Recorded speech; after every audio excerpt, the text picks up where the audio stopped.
Hey everyone, welcome to season 3, episode 3 of Warikoo Wednesdays.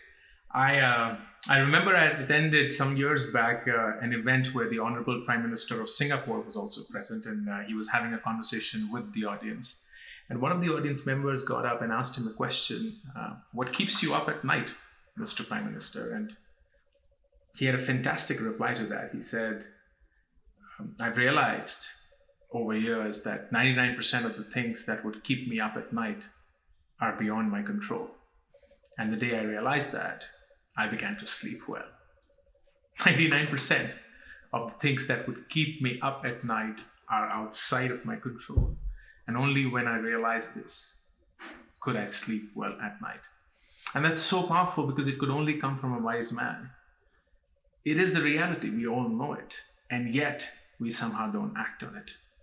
So many things that happen to us, so many things that we experience, so many things that we feel good about, bad about, not great about, are things that we have nothing to do with. These are things that we bring to our own selves in our own world through our own minds, but we have very little, virtually no influence over, and thus no control. Things that would happen even if we were not there, because those were meant to happen, those happened because of someone else's direction, someone else's influence, someone else's action. And yet we agree to believe that this should not have happened to us, or we spend an inordinate amount of time trying to control it. The biggest reality of life is that you cannot control most of the things that happen to you. You can only control how you react to them. And I remember reading this somewhere or hearing it that destiny is what happens to you, but your life is how you choose to react to it.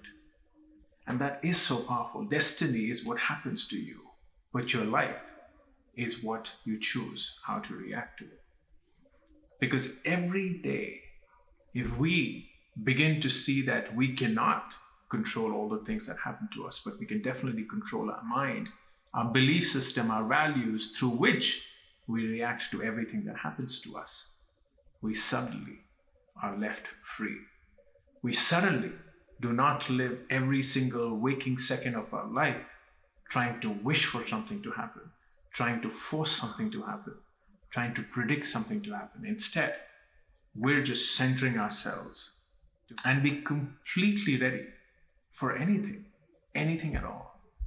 And I think this has been the biggest learning of my life for all these years, especially as an entrepreneur, because it's just so much that you have to go through and so much randomness that could happen at any point of time, that the only thing you would necessarily prepare yourself and the organization for is the readiness to react to whatever happens and to be aware of how you would react when anything happens, instead of trying to predict what it does. That's my simple, inspired by the Prime Minister of Singapore message for you this Wednesday. I hope you have a fantastic week. Do write in your comments to what you and your experiences have been around this in your life, and I'll see you next Wednesday.